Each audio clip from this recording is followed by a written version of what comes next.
moment I said yes, LA burst into flames.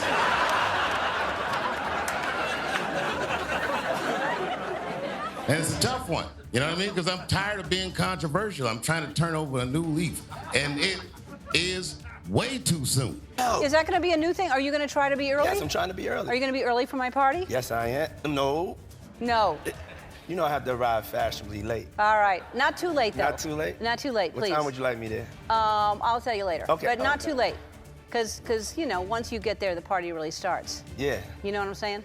I got you. I promise you I'm not going to let you down on this big one. All right, For good. real. Good. Your shoes, your feet are going to have blisters. You're going to be dancing so hard. I can't wait. Yo, hold up. Dave Chappelle just dropped the tapes that exposed exactly what Ellen DeGeneres and Diddy were doing together, and it's wilder than anybody saw coming. For years, the streets been whispering about them secret Hollywood parties and elite circles. But now, Chappelle's leak got everybody connecting the dots on some real nasty business. If these tapes real, this ain't just funny business. This might blow the whole game wide open. Now, if you've been paying attention to how conversation's been shifting lately, you already know certain names are starting to come up in ways people weren't ready for before. And right now, the spotlight ain't just on Diddy anymore, it's stretching wider. And Dave stepping into that space got folks listening differently. Because Chappelle not coming at this like headlines or court talk, but from patterns, behavior, and clips that always existed but never really got questioned until now. And once he started lining things up, one name that kept circling back heavy was Ellen DeGeneres. Now pause right there, because for years, Ellen been seen as safe, daytime TV, laughter, giveaways, good energy, but Dave flipping that image got people uncomfortable because he's pointing at how close she really was to Diddy, not just casual appearances, but repeated access, interactions, the kind that suggests more than surface level. Is that going to be a new thing? Are you going to try to be early? Yes, I'm trying to be early. Are you going to be early for my party? Yes, I am. No. No. You know I have to arrive fashionably late. All right. Not too late, though. Not too late? Not too late, please. What time would you like me there? I'll tell you later. Okay. But not okay. too late. Because, you know, once you get there, the party really starts. Yeah. You know what I'm saying? I got you. I promise you I'm not going to let you down on this big one. All right, For good. real. Good. Your shoes, your feet are going to have blisters. You're going to be dancing so hard. I can't wait. It's great. So tell me about your birthday party. Am I invited? Yes. Yes, you're definitely invited. I invite you to all my parties. You just haven't seemed to show up. No, well, is it on the East Coast? Yes. Well, that's why. Why don't you have one here on the West Coast? Because I work all the time. Okay, well, maybe I have one at your house. Where's that? Now, what time would your party start, let's say? Like 9:30. Really? That early? Yeah. I could make that. Yeah. But I could think of you of starting a party at like midnight. Like, what time will it go till? That's a different type of party, though. Uh-huh. No, it'll go from like 9:30 to like maybe 3 o'clock, 3 o'clock. And then, you know, we have the top 2 floors of the hotel. Mm-hmm. And then it will carry on there? Yeah. Mm-hmm. Then no, I mean the after party. Mm-hmm. No, I know about them. So you've got huge, I mean, like, you've got fans that are Julia Roberts, Sam Smith, Tom York. Dave Grohl is here. He's a huge fan of yours. You know, I mean, like, you have major people that are fans of yours. It's unreal. It's crazy because, like, I don't know, I feel like recently I've met a lot of people that my parents grew up as fans of, you know, Right. and that's no disrespect to your age, Right. Dave. Yeah, right. But, And when you place that next to what's already been said about Diddy's private environments, controlled spaces, those invite-only rooms where nothing leaks, suddenly the question changes. It's no longer just who Diddy was around, it's who else had access to those same spaces. First thing Dave put on the table hits close and heavy. He started connecting the dots straight to Aaron Carter, that young talent who came up in the industry full of dreams but left carrying pain nobody should ever have to hold at that age. Picture this, a kid still finding his way, thrown into those elite circles where power moves different. Folks point to that 11 years old Aaron Carter Halifax interview. Aaron, do you get this reaction everywhere you go? Yeah. It was, we just got finished doing like a couple shows in Argentina, South America. Oh, wow. And it was really crazy. They love you there, do they? It was like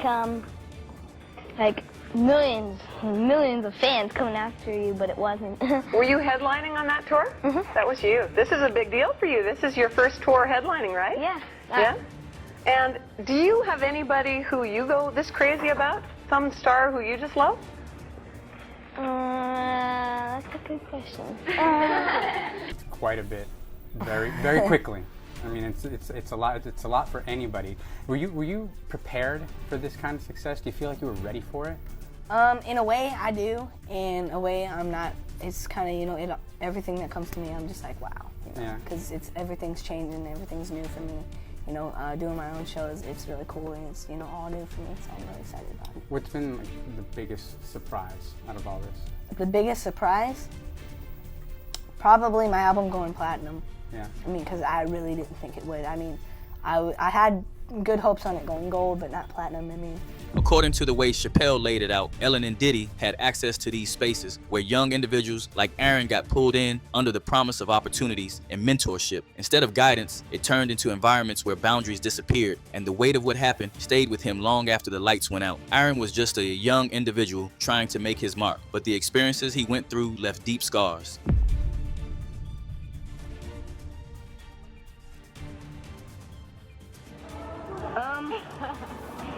It was like a haunted house kind of thing. And I wasn't scared, but everybody thought I was scared. Right? Yeah. You were scared. I'm not scared. Aaron, I'm not scared. I wasn't scared. I got less kind of scared. The kind of hurt that does not fade easy. Chappelle did not just mention it in passing. He framed it as one of the first leaks showing how these two operated together in circles that preyed on vulnerability. Think about it, a teenager navigating fame, surrounded by adults who controlled the rooms, the invites, the whole atmosphere. The emotional damage lingered, showing up in his later struggles and public moments of distress. How many young stars get pulled into that world thinking it is their big break, only to carry silent trauma for years? Even Aaron himself admitted things got bad around age 15. Dude also hinted that people were after him. I go on my Twitter and I see people saying, "You look like you have AIDS, you should go die." I don't understand how I dedicated 22 years of my life to my fans, and now they turn on me. Do you regret ever getting involved in... I didn't have a choice. It got bad when I was about 15 years old, because when I did MTV Cribs, the day that I had to go show off that house, my mom and my dad told me, "We're getting a divorce, but you still have to go do this." I had to go show off all the stuff my whole life that was going to be taken away from me. A misdirection that I've had to do in order to protect myself from being a silence breaker for my brother, who is a... And now they're after my life. My whole family is after my life, and they're setting me up. And Sony Records owes me $3.5 million, and they don't want to pay me, and it would be in their better interest, just like Michael told me, and Brad Paisley, who sued Sony Records for $10 million. They owe me money, and they're trying to kill me off.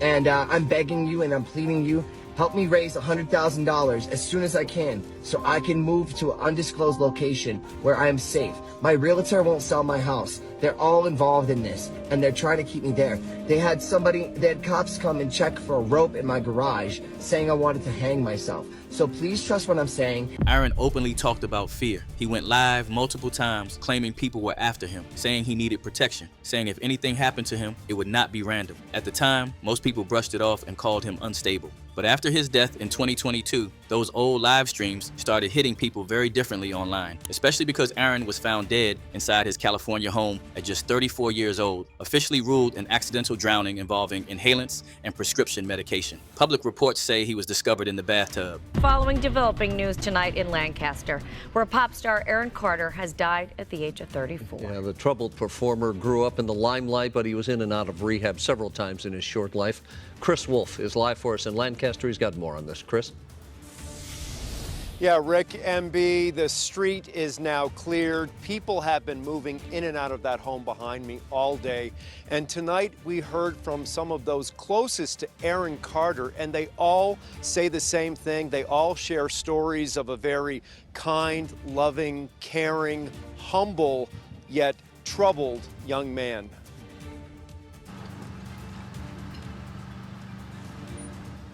It's the tragic death of a young performer, and now family, friends, and fans around the world are suffering the loss. LA County firefighters say they received a call about a drowning. The LA County Sheriff's Department says a house sitter called 911 around 11 a.m. Saturday to report a man unresponsive in his bathtub. It was Carter.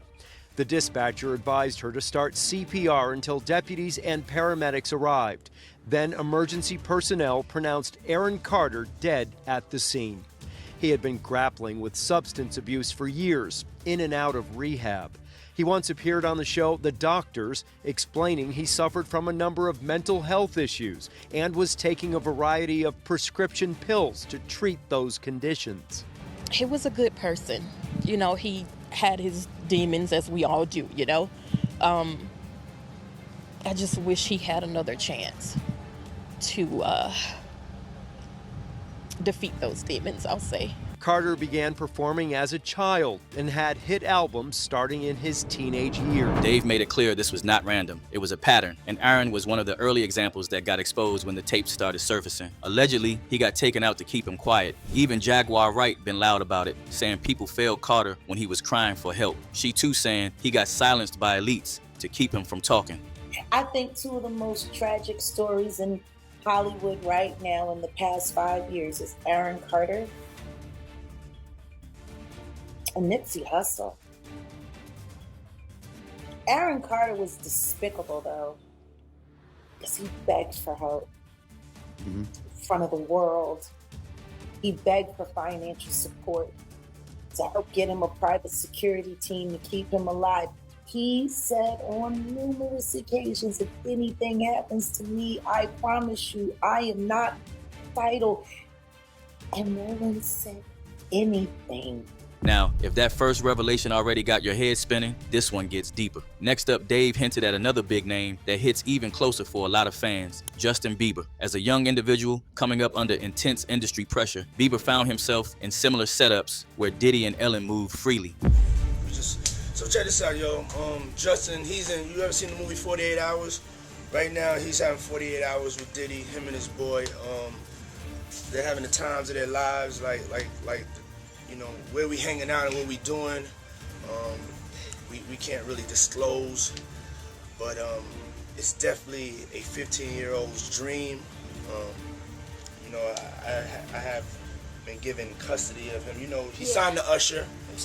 I had legal guardianship of Usher when you know he did his first album. I did Usher's first album. I don't have legal guardianship of him, but for the next 48 hours, he's with me. So and we gonna go full crazy. I like that boy. Yeah, he's a man now. He's 21. Even better. Yeah. Better for me. He's very. Okay, that is not possible. He's handsome. I have not seen that. Oh, That no. is gorgeous. Yeah. Wow. Yeah. I mean, okay. Yeah. Now we're talking. I know.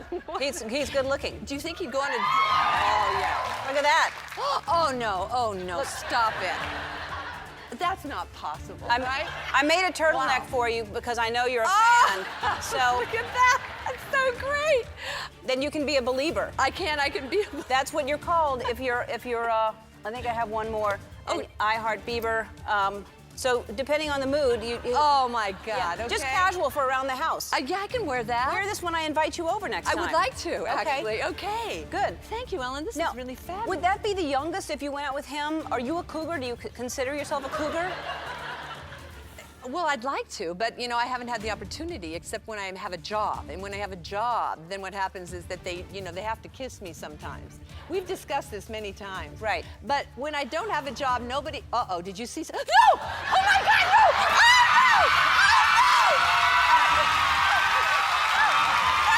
Chappelle pointed to moments where the young star was around these circles during formative years, the kind of access that raised eyebrows once the full picture started unfolding. Bieber has spoken before about feeling overwhelmed, seeing things as a kid that did not sit right, and wishing he could shield Billie Eilish from the same environment.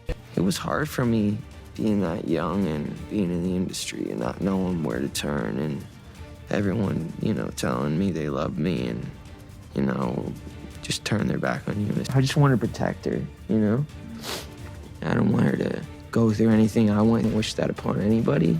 Yeah, if she ever needs me, I'm just a call away. The hurt after runs deep. Here is a talent who rose fast, but the experiences in those controlled parties and private gatherings left marks on his trust, his mental space, and how he viewed the industry. Dave connected it back by showing how these interactions were not one-offs, They were part of a bigger network where young individuals got paraded through, exposed to adult situations way before they were ready. Imagine being thrust into rooms where power, influence, and secrecy ruled everything. The laughter on the surface hid a lot of confusion and lasting effects. Building on that momentum, the narrative shifts toward even wider connections in the same elite world. Chappelle did not stop at the younger talents. He started drawing lines to establish names like Will Smith through stories that have been circulating, including what Jada has touched on regarding Diddy's circle. Will and Diddy moved as friends in the same social lanes for years: vacations, events, those industry parties where the vibe stayed exclusive. From there, Ellen fits right into the mix because her repeated proximity to Diddy placed her in overlapping spaces, the kind of circles where business mixed with personal gatherings on islands and private properties that kept coming up in conversations. What allegedly went down in those environments goes beyond casual hangouts. Stories paint pictures of controlled settings where boundaries got crossed, young people and rising talents got exposed to adult situations,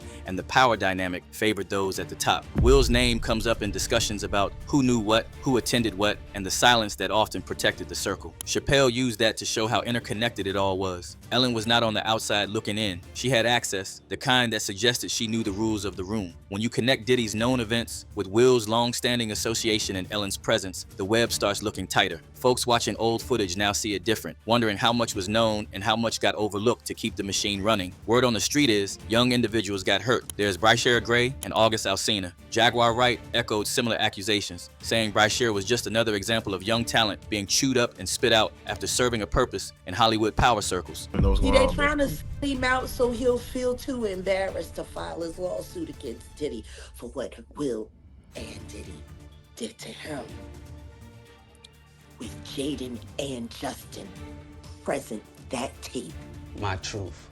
I actually sat down with Will and had a conversation due to the transformation from their marriage to life partnership that they've spoken on several times, and it, not involving romanticism. Mm-hmm.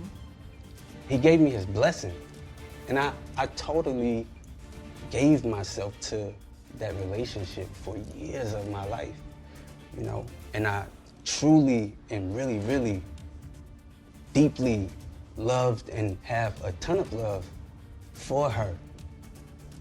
I devoted myself to it. I gave my full self to it. So much so to the point that I can die right now and be okay with knowing that I truly gave myself to something. But just when you think the dots are connecting, the story takes an even darker turn with the health consequences that allegedly spread through these same gatherings. This is where Allie Carter's account comes in heavy, adding another layer that ties straight back to Diddy and the support of those around him, including Ellen in the broader circle. Allie spoke out about her own experiences, describing how she was placed into these elite environments as a young person, not by choice, but through systems that funneled vulnerable individuals toward opportunity that turned out much different. She talked about gatherings on Diddy's properties, spaces where young folks were treated as entertainment rather than protected. Jaguar also added her view to the mix. Is Allie Carter being silenced? I'm sure she is. I hope it's not my fault. I made an outcry to her that I'm willing to talk to her. I was at a Diddy party. I was one of the party favors. But I told you, nobody tells on Diddy. What about the victims? Our PTSD lives on every damn day that they did what they did.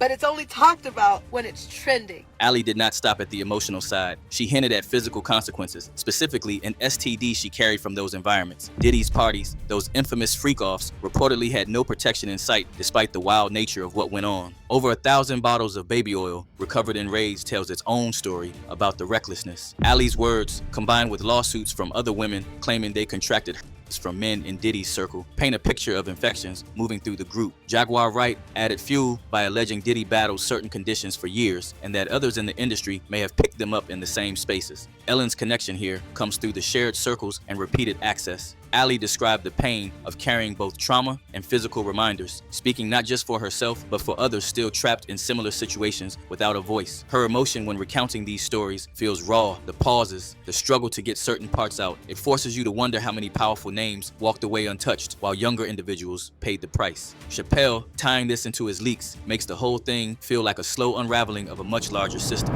I'm a choreographer and I love kids even though I can't have kids.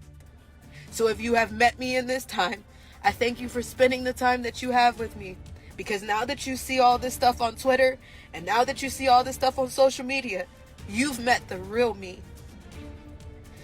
You've spent time with the real me. You know that I would do anything to keep it safe. You know that I would do anything to have some peace. Jaguar Wright also added to the controversy, she alleging that Diddy had been battling HIV for years and that other men in the industry may have contracted infections through the same circle. She has claimed that a list of approximately 20 names exists, though none of those names have been officially confirmed. Could have that opportunity just like everybody else. I mean, he actually caught HIV, like having like a lot of women. Oh yeah, let's just go down the rabbit hole of all of his sins. I'm just saying. You want to know what's wild about that though? He faced that head up. He did. And he didn't stop. And he didn't stop doing what he's done. He an advocate. Now he did that. And period. Listen to me. He faced that head up. How many dudes is running around undetectable? G. Come on. In the game. Man. Because I could tell you 20 right now that I could rattle off names, and wouldn't nobody be able to sue me. Think about the timeline for a second. Ali was talking about these things years before major raids and document drops. Back then, people brushed it off. But now with Diddy's legal troubles, Epstein files surfacing names and connections, and Chappelle highlighting patterns, the picture sharpens. Dave Chappelle did not drop this to chase trends. He framed it through behavior patterns, old clips, and the way certain celebrities operated behind the scenes. From Aaron Carter's early pain to Bieber's lingering discomfort to the bigger names like Will Smith moving in the same lanes and Ellen's consistent presence, the leaks paint a consistent thread. Add in the health risks Ali brought forward, the freak-offs, the lack of protection, the emotional and physical damage, and suddenly the friendly daytime image versus private reality looks very different. Then, online community been loud about this. One online user comments on Ellen's deed, "She is scary." Another wrote, "Yes, and she always scared the guests on her show, like she did with the kids on the island." Yet another said, "Nothing is a coincidence in Hollywood." Then this user bluntly puts it, "Should be in a jail cell." Now the spotlight on you. How many young individuals got pulled into these worlds thinking it was their shot at success, only to leave changed forever? What does it say about the industry when laughter on screen hid so much behind the scenes? And if tapes and accounts like these keep surfacing, how long before more names and more details come forward? Drop your take in the comments. Let's get this convo going, because this story is far from over. And if you thought this was wild, click the next video to dive even deeper.